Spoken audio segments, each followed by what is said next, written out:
El libro de las ilusiones, una obra de José Juan Ubiñas Cáceres.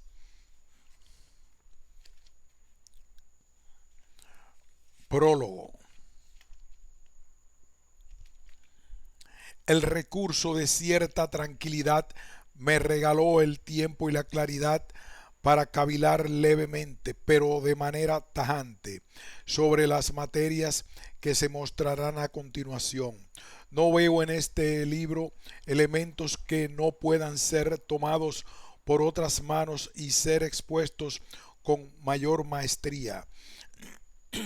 El cometido de esta obra no es penetrar las profundidades ni los abismos que nos rodean, sino despertar la simiente que dormita en la cercanía de la vista. La evidencia de lo común se desploma ante los ojos atentos, tiembla cuando no se admiten verdades absolutas y se ensombrece cuando se retira la mano de lo que se considera sólido. Bajo este manto, cuando finalmente el influjo totalizador cede, vislumbramos los matices que configuran nuestra percepción, dejándonos a merced de la lucidez y de sus ilusiones. José Juan Ubiñas Cáceres, octubre 2021. Compasión y sensibilidad. Hace poco vi en estado de dolencia a una perrita que destacaba en su ánimo. El entristecimiento que sentí por esta mudanza me hizo caer en cuenta de la conexión que existe entre todo lo sintiente, llegando a la conclusión de que entre las virtudes la compasión es la primera muestra de civilización. Quien sufre la tristeza ajena funge como una posibilidad más para subsanar la dolencia. La compasión requiere de sensibilidad y de un sentido de extensión. Quien solo puede remitirse a sí mismo tiene una sensibilidad atrofiada que no le permite ver más allá de él. Entonces lo rodea la barbarie y la limitación. Entendiendo que quien no siente es incapaz de extenderse, esto lo remite a un mundo que no le permite entender nada. De igual manera, hay que cuidarse de los extremos. Quien es sensible en demasía, de todo sufre y todo le daña, siempre siendo ajeno de sí. Quien por costumbre se muestra insensible sin serlo realmente, por afán de reprimir, se agrieta naturalmente y vive en tensión y fingimiento, individualismo y representación. El ego enemigo de las cosas duraderas y el rasgo incipiente de la injusticia, el reconocimiento de lo que uno es, si no es acompañado de una instrucción de respeto, desemboca en la percepción de valor que se cree correcta. En una sociedad donde hasta la importancia de la vida se jerarquiza, todos tienen un lugar antes y después de otros. Es menester desafiar el concepto de escalafón que nos imprimen y equilibrar hasta llegar a la unidad de reconocimiento donde sepamos que todo se edifica en la equidad que nuestra condición mortal nos brinda. Los recursos, si tienen o no, son superficiales y su importancia es una convención, no una esencia. El La individualidad debe ser la representación del grupo y en solo hombre debe poderse distinguir una ciudad. La individualidad debe ser la representación del grupo y en un solo hombre debe poderse distinguir una ciudad. Hay que tomar la colectividad como lo defendido y como lo justificante del individuo. Cuando la homogeneidad se diluye y la identidad colectiva es una fachada, los valores de cooperación se debilitan. No tenerse semejante incita a la injusticia, a la búsqueda de la ventaja sobre el otro, sin tener en cuenta que en sociedad engañar al otro es engañarse a sí mismo. ¿Tiene la vida un valor sólido y universal?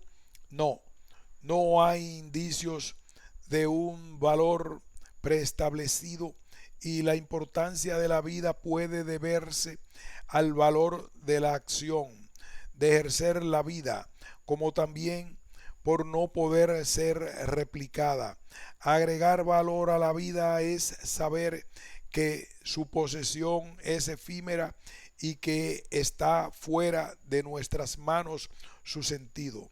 Entonces, en vista de la vida práctica, su importancia debe ser fijada en la corresponsabilidad de mejorar nuestra condición, porque si bien la vida no tiene sentido, seguimos sintiendo, y ese es el sentido en la práctica.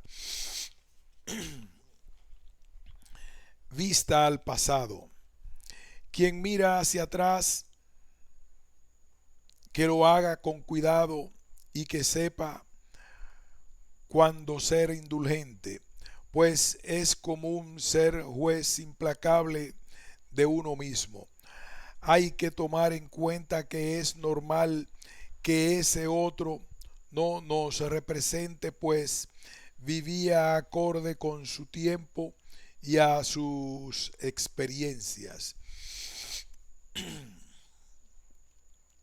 Era él un proceso de quien eres hoy, como lo eres tú de quien otro día será juez. Míralo en perspectiva, compáralo con su tiempo, abraza la posibilidad de haber sido y aún ser. Nunca te creas la versión final, que uno nunca llega a una meta que no se determina. La muerte toma a uno en proceso de ser otro. Una vida no es la longevidad que en años se alcanza. Entonces, una vida completa puede ser breve, pero el predominio de la idea de la memoria, del devenir observable por los externos, validan como más lo que puede ejercer en las diferentes etapas de la vida. Entonces, si la longevidad define este concepto, el hecho de no experimentar ciertas etapas crean la percepción de incompleto en los demás. Con esto validamos que una vida bien vivida depende de un cúmulo de experiencias y de autonomía. Entonces, esta concepción normalmente externa es de carácter social. El trabajo y la pérdida. Dedicar la vida a la repetición constante de una actividad esencialmente ajena al interés intrínseco del individuo siempre me ha parecido un acto aburrido y a la par triste y desconsolador. Quien trabaja en un lugar que no desea o que desea a medias por incertidumbre, ciertamente presenta falta de dominio y de decisión. Quien trabaja por necesidad es inevitablemente esclavo de lo ajeno. El estado de precariedad de la vida laboral, el desconcierto ante el motivo de la vida y su curso, el valor que impregna la posición de trabajo al trabajador, como también la idea de la estabilidad económica, evitan que el trabajador renuncie. El renunciar puede significar un abismo voluntario. El ser despedido se puede sufrir al no surgir de la voluntad y por arrebato de lo que se poseía. En un lugar donde las regulaciones solo estén escritas y son en su fachada funcionales a totalidad, exponiendo en su cultura interna un desapego en ciertos campos, es muy difícil poder abusar de los que son víctimas de la necesidad. Todo se vuelve un quedar bien a cambio de los recursos de subsistencia, la cuestión de los horarios y de las funciones. Entonces, la relación laboral se convierte en un chantaje indirecto, pues si el trabajador se opone a las acciones de la injusticia presentadas por su superior, podría ser despedido. El sacrificio siempre está presente para el trabajador con necesidad. Morir por los imprudentes. Mientras más valor tiene algo, con más celo debe cuidarse, y como dice el Quijote, y es más fácil el quebrarse, y no es cordura ponerse en peligro de romperse lo que no puede soldarse. Humanamente, la constitución elemental de nuestra existencia física comparte la misma fragilidad, siendo un mismo envase sin consideración para cada uno. Este hecho es el recuerdo de la mortalidad siempre presente. El cuidado de los brutos es siempre la fuerza, y su ventaja se rige por homologar el desenlace a algo físico. Quien piensa dejar de tener cuerpo y empieza a recibir ideas donde sea que va, y lo físico no es más que un plano que funge como límite. El que piensa desata los caminos ocultos de la animalidad, no percibe, se expande y se asocia. El imperativo es imperativo saberse valioso y vulnerable al mundo físico, que la estupidez tiene a lo elemental como base, y su fuerza siempre arrastra hacia lo inferior. Cuando a uno se le ofende, lo que procede es reconocer que uno no comparte la altura como con la ofensa, ni con el que la profiere. Cuando a uno lo ofenden, lo que procede es el reconocer que uno no comparte la altura con la ofensa, ni con el que la profiere. Uno solo está obligado a compartir ese plano de la vida con el que uno se desenvuelve como medio para cosas más grandes. La pobreza. La pobreza, como parece que nos la enseñan en lo marginal, la ausencia de una cantidad de confort acordada, esto que algunos llaman pobreza, es la definición clara de la clase media.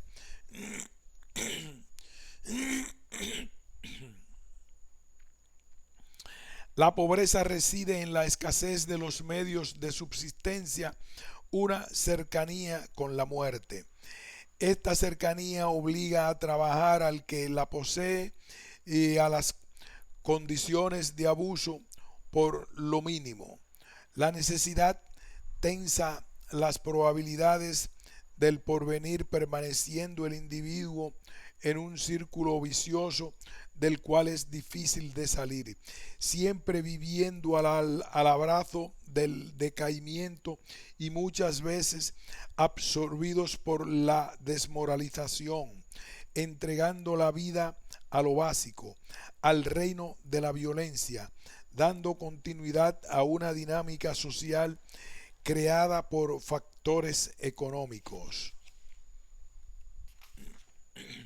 Yo creo, tal vez inocentemente, que los desmoralizados pocas veces saben del mal que adolecen, si lo hacen con convencimiento. Evidentemente, ser pobre es decaimiento y languidez en recursos. No por eso se generaliza la delincuencia en su seno, como las clases favorecidas aman exhibir, pero sí es cierto que es un ambiente proclive. Tener mascotas. Cambiando mi hábito cerrado hacia el cariño animal, he pensado en un posible egoísmo abrazado a la obtención de una criatura, una posible verdad oculta bajo la ilusión que se ve. Examino especialmente a los que compran mascotas. Comprar un animal de raza es automáticamente condicionar el cariño dependiendo del físico. No hablo de no poder elegir tal o cual raza por falta de espacio o temperamento, sino por ese rango que se oscila, sino por ese rango en que oscila el deseo de quien elige. Esa elección premeditada conlleva el valor de poseer. Entonces el animal tiene importancia dependiendo de las ganas de posesión de la persona, del cumplimiento del deseo más que el valor inherente de la vida de la mascota. Te obtengo porque deseo quererte. Es la mascota, entonces, un instrumental de la emocionalidad humana. El poder saciar el deseo de autoridad y de ser proveedor de lo que requiere ser cuidado. Las mascotas son un reflejo, pero comprendo lo ingenuo de ese razonamiento y de su capacidad de extrapolación. El uso errado de la instrucción. Se sabe que si bien el conocimiento es poder, los recursos son subsistencia.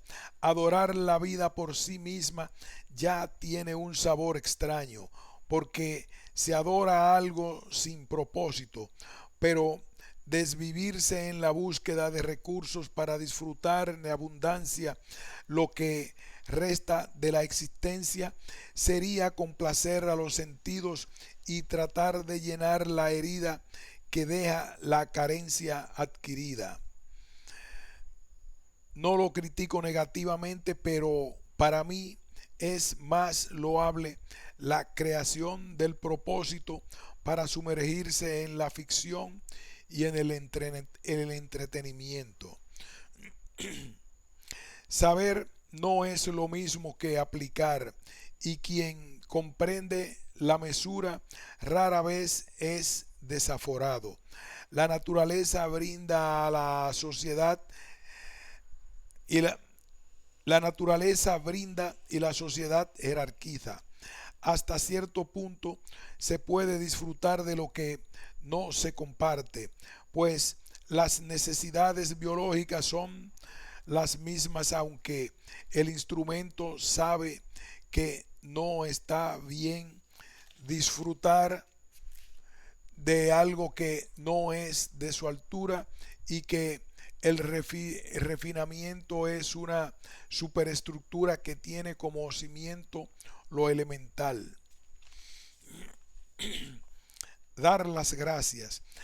Hace años un amigo me preguntó que por qué le daba las gracias al conductor del transporte público cuando él solo estaba haciendo su trabajo. No hay carta de presentación más hermosa que el agradecimiento, ya que el acto de pronunciarlo adhiere cierto matiz de reciprocidad y conciencia. El papel principal de dar las gracias no es sólo la ratificación de lo consabido, sino que dota de existencia y valía al receptor. Con claridad de ser seres sociales, quien agradece cuida el orden del entorno. Un trabajo incluye un rango de experiencias fluctuantes y un sueldo que más que una consideración es el recurso. El agradecimiento motiva el buen hacer de las cosas, fomenta la relación de bondad entre las personas. Percepción de la vida. Los conceptos de valor de las cosas se muestran como leyes a quienes están enraizados en la dinámica ficticia del vivir.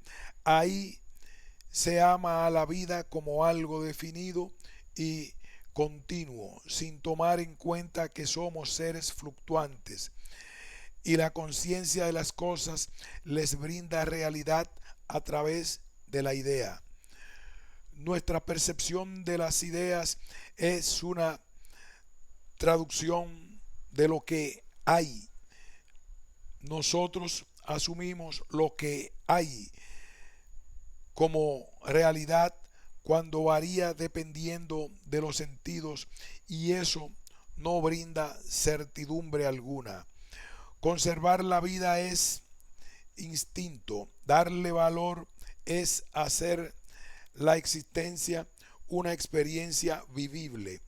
La ficción justifica la vida y muestra el tiempo presente como el más importante, pues es el vigente. Morir es entregarse a la masa amorfa del pasado, no haber sido el depósito de la esperanza. Pensar en que se existe es ya existir. Entonces, es el lenguaje que encontramos posada la concepción de existencia cuando el colectivo lo avala. Pensar es la creencia de que se existe tomando la certidumbre que otorga la razón por su lucidez. Es existir pensar que se existe. Lo inmaterial. El deseo de la inmaterialidad es el gusto del que busca liberarse de la vulnerabilidad del mundo físico.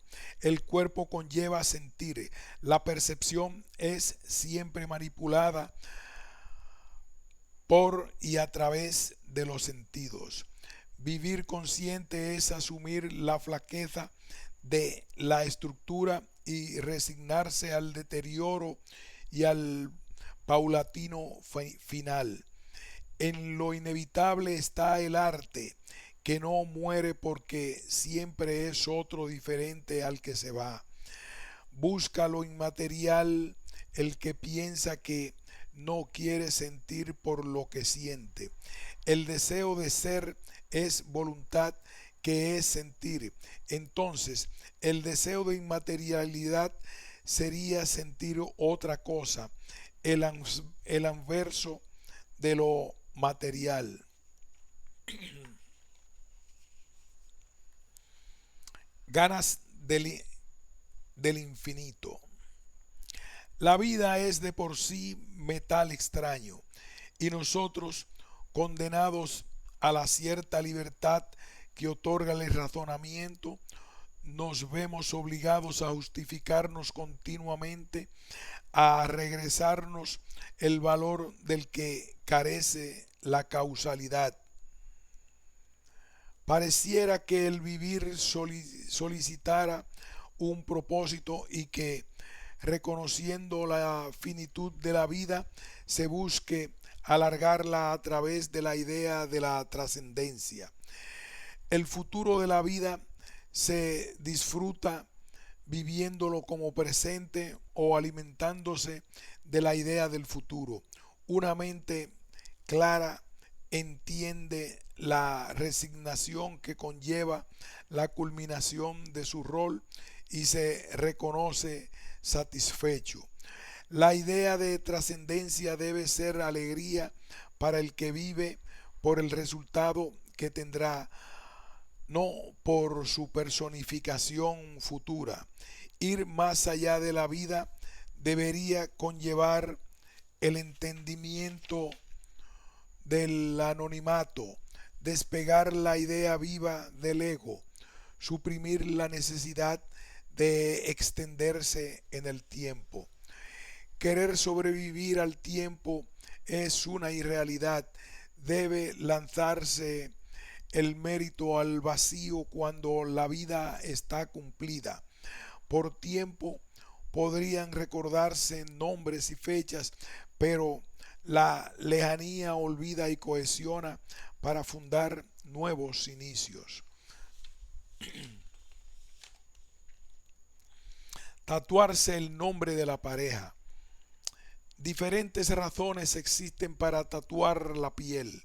Es claro que el elemento visual juega un papel representativo y estético en el individuo, funcionando la idea como un reflejo. Entonces, una representación es la manifestación de algo que ya está, aunque se muestre en otra forma. Por lo que el tatuaje en el ámbito cotidiano, donde no forma parte de un rango cultural definido, no es necesario en sí mismo y su representación es selectiva. Cuando una persona se tatúa el nombre de su pareja actual, muestra varios aspectos. El amor efusivo trae el deseo de permanencia, lo cual es causante de la alegría, por lo que tatuarse el nombre busca representar y augurar una constancia. El error de la acción nace de la internalización de la idea del amor romántico que supedita al que ama a su pareja. Esto somete el deseo de ofrecerse a algo. Es sobreentendimiento de la inferioridad del individuo ante la otredad sobrehumana. Es la seguridad, el aliciente a la acción acompañada de la intensidad que suele confundir un estado transitorio en algo duradero e inamovible.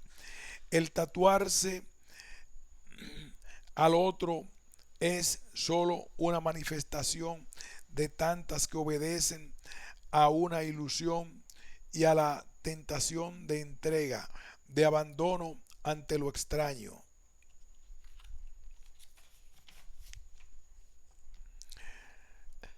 Las malapalabras. Las malas palabras. La fuerza de la expresión depende de varios factores. Funge como una estructura que al emisor debe comprender para jugar la efectividad de su mensaje en el impacto. Las malas palabras cargan con la intensidad del contraponerse a lo normal, o no requieren ni estimulan la vastedad, sino lo exiguo y lo centralizado en ramajes similares. Quien las enuncia demuestra que cede ante el impulso y que resume su sentir a lo instantáneo y sencillo, en vez de entregarse a la paciencia, represión y mesura que demuestra un temple adaptativo a las calamidades. No es una práctica que busque jerarquizar, pues el mundo se elabora con matices y es subido. No es una práctica que busque jerarquizar, pues el mundo se elabora con matices y es sabido que todo exceso hace daño. Debe evitarse la desmesura, que cada cosa tiene su tiempo y su matiz, que un puritano cae fácil en ideas de jerarquías y un mal hablado en un mundo que habla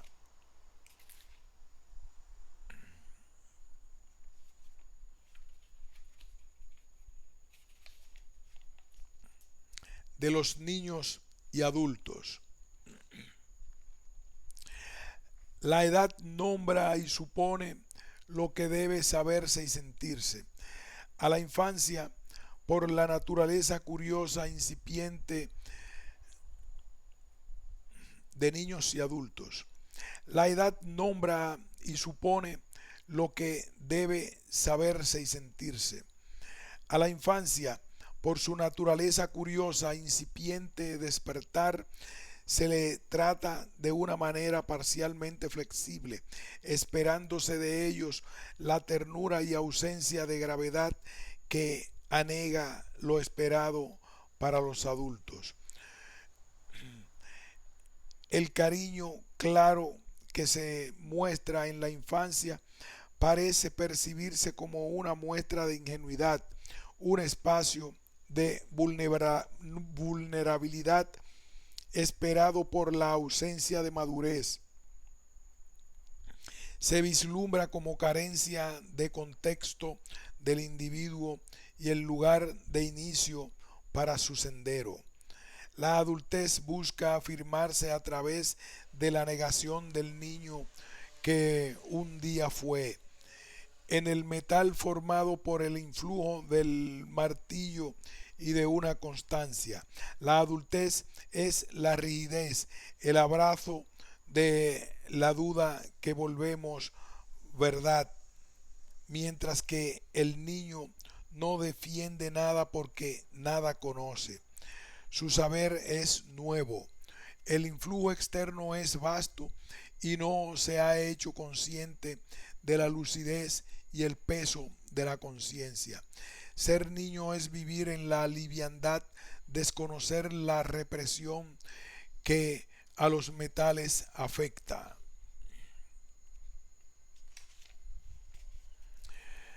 No negarse a lo dado. Hace tiempo vi un amigo que comentó que se había educado a sí mismo para erradicar la importancia de lo físico en su percepción.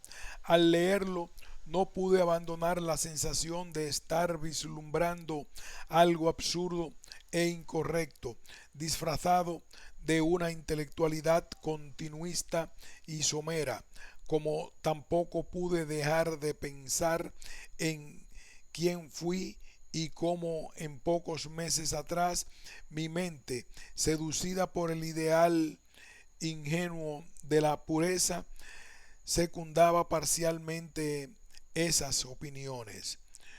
No hay escapatoria de lo que somos. La animalidad desmedida ya era criticada desde hace muchos años. La cuestión reside en intelectualizar al individuo, siendo que sus acciones se encuentran supeditadas a la prudencia. No niego nada que esté en mí, lo educo y disfruto dentro de mis límites. Los extremos lastiman y no por sentir disgusto el contacto con la rugosidad del árbol. Pensaré en educarme para no sentirlo. Además, lo que podemos cambiar en la lucidez parece ser una totalidad, pero no lo es.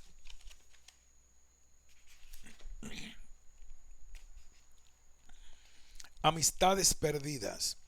La vida es una transición constante que se interrumpe. Buscamos aferrarnos al pasado por ser lo que creemos conocer.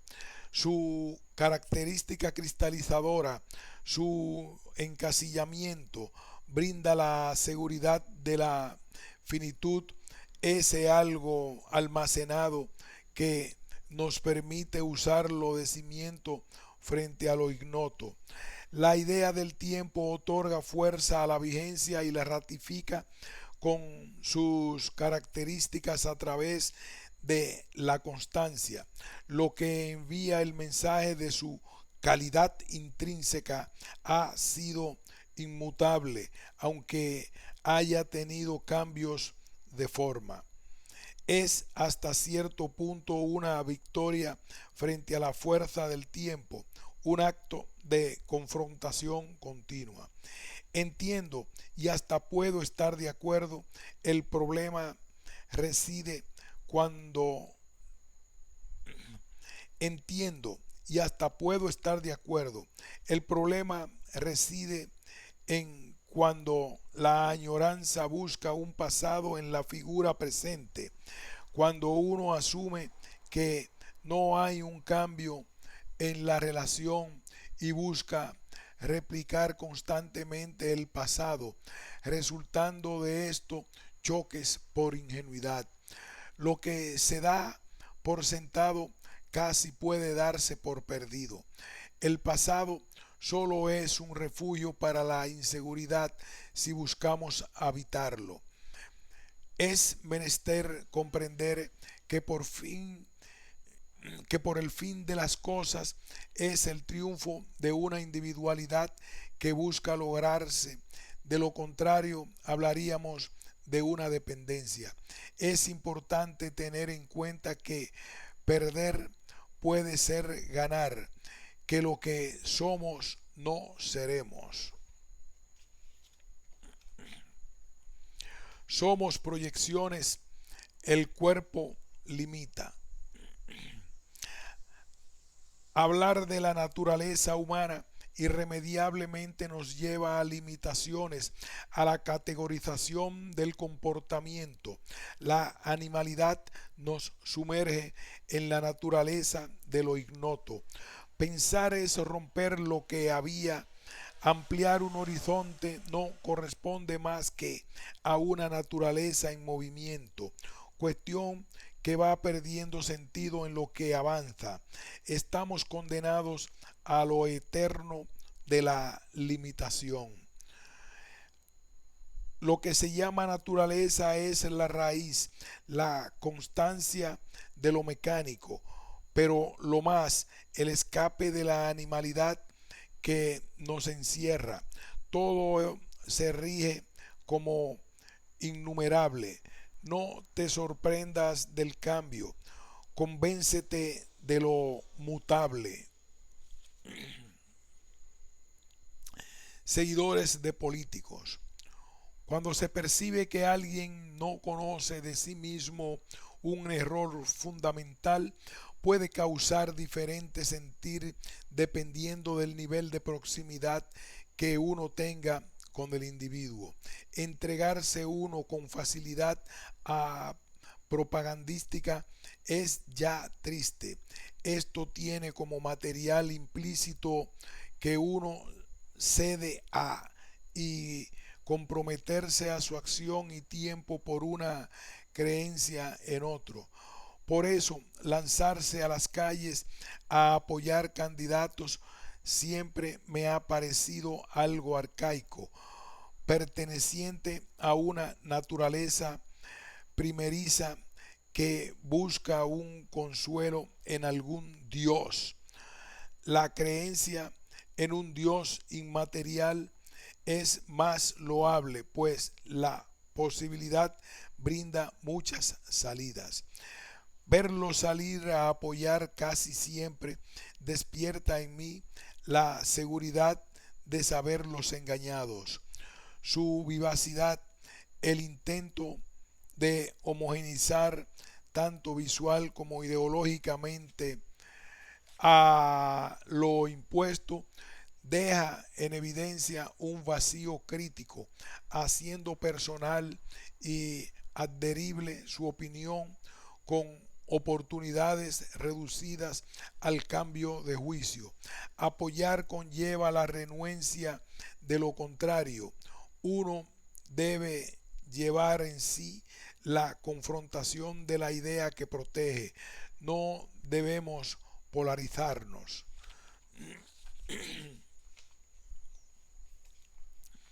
La infidelidad física. En mi tiempo, cuando la infidelidad se produce, es explícito y esperable el dolor de la parte ofendida. El influjo de creencias históricas ha hecho que la sociedad sea herida con el mito del andrógino y su desarrollo posterior del amor romántico. Entre otras cosas, rezuma el valor de la unicidad como algo fundamental, elevando la manera de condición neutral y corriente de una persona a un plano prácticamente místico. La persona amada se presenta elemental y única. La conquista de algo supone su posesión, por lo tanto, lo único, siendo apreciado y deseable, tiene que ser poseído. Su valor cobra sentido cuando alguien lo tiene. Aquí inicia el desequilibrio. Cuando una parte es infiel, la posesión cae en duda de Cuando una parte es infiel, la posesión cae en duda de dueño.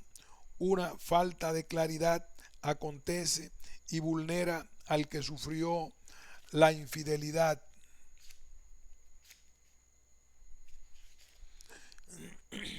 Este dolor posee varias vertientes. La primera afección es la concepción que el amante posee del amor. Si es el amor una idea priorizada, todos sus efectos se extienden, lo que hace de la afectación una herida sistemática. De ahí el ego herido. Todo lo que no puede ser mantenido en posesión genera la idea de insuficiencia. No tener se resignifica a no poder retener. La inseguridad surge de la incapacidad de obtener la voluntad lograda. El dolor por la infidelidad física es tan elevado debido al apego humano a lo tangible, a la idea de posesión arraigada en los cimientos de la monogamia, que valora lo mío y por lo tanto lo seguro. Queda pensar en ese dolor, que es un razonamiento primario que valora el cuerpo más que la idea. El cuerpo es corruptible y la misma disposición que tenemos nos arrastra a la falta de refinamiento. Lo que debe respetarse de una relación monogámica funcional no es la ingenua concepción de que los integrantes se ven inflexibilizados a relacionar externamente, tanto corporales como emocionales, sino el autocontrol, el esfuerzo civilizatorio que los mantiene respetando el convenio. El cuerpo y la mente no están constituidos por convenios sociales, sino que los acatan. Obedecer reglas conlleva a una supresión de lo externo. Cuando se da una infidelidad, el dolor debe proceder a la fractura del convenio, no del azar de los cuerpos. La estupidez humana y la felicidad. La estupidez es inherente a nuestra condición. Locke me enseñó sobre adquirir el conocimiento. Montaigne, la confirmación de la limitación humana. Hay personas que no se acercan a lo que les conviene por falta de razonamiento. Buscan tropezar entregándose a discutir banalidades evidentes. El abandono a la emoción es un rostro claro de una estupidez temprana.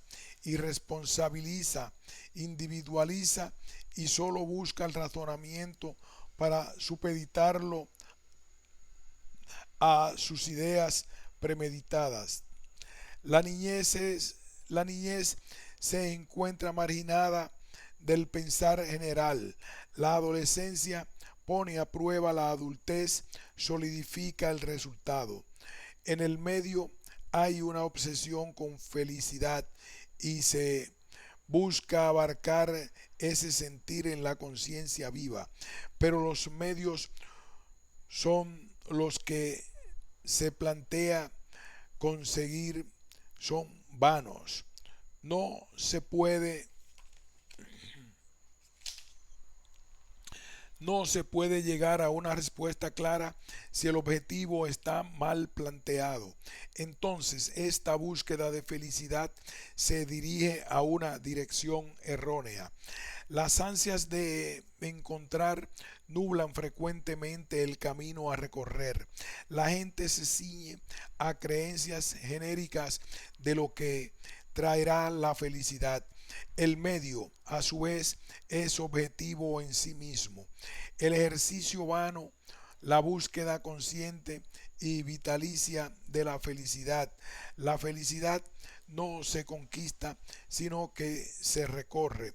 No podemos esperar atar algo que no podemos asir.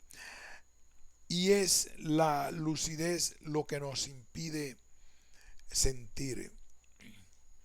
Ser lúcido equivale a la exploración aparte de algo. Sentir es una distracción del pensamiento. Cuando estoy siendo feliz, me percato en ciertos momentos lo puntual e inmediato, pero cuando examino mi vida, lo evalúo en retrospectiva. La felicidad reside en no estar consciente de la pregunta de si uno es feliz o no, estar distraído en la vida. El examen abre la posibilidad de no estar bien y el destino cierto y la total incertidumbre permiten que la balanza no sea justa. El inicio del pensar realista, de la exploración mortal,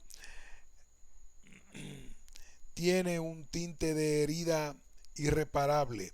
Hay que ser como los estoicos, vivir conforme a la naturaleza, a la vida como es. La cultura de cancelación.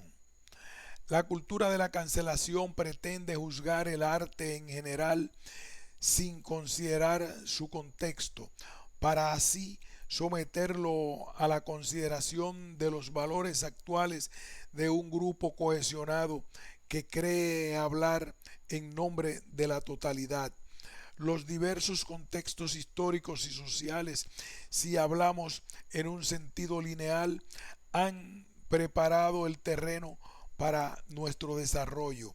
Eliminar características del pasado a obras del pasado es negar a lo que hemos llegado. Es una medida autoritaria, totalitaria y que permite ver el resentimiento, el dolor y la subsecuente debilidad en una trampa clara que parece no conocer el origen del presente. Es una trampa clara que no parece conocer el origen del presente. Vemos personas que recomiendan no leer tal o cual libro que es una desgracia, que incita a esto o a lo otro, creyendo el resto de las personas incapaces de percibir la realidad ni la diferencia del contexto.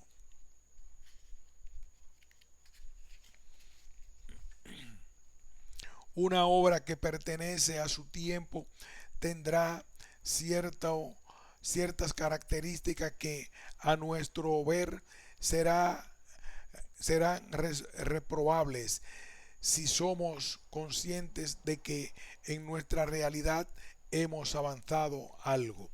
La cultura de la cancelación se presenta como sensor social.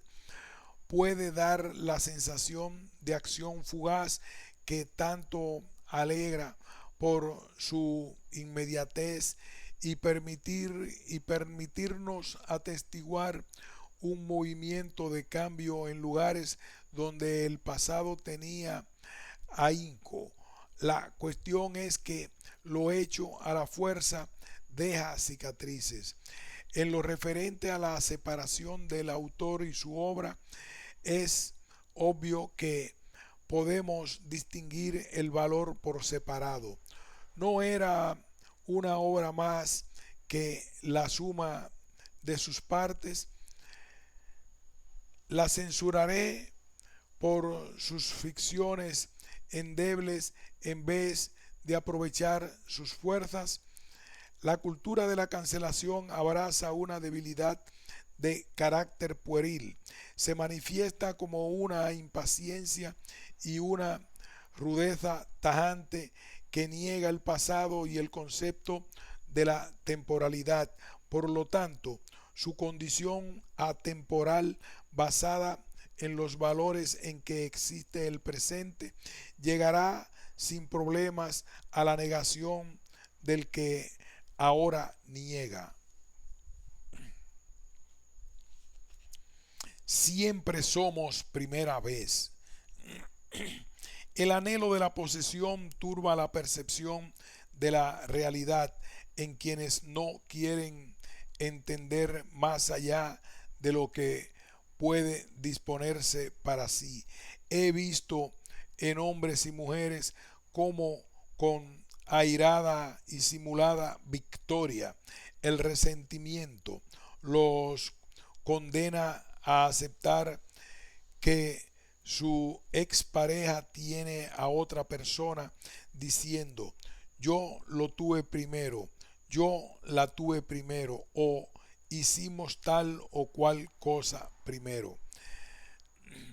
Tengo que confesar que esa mentalidad me genera repulsa.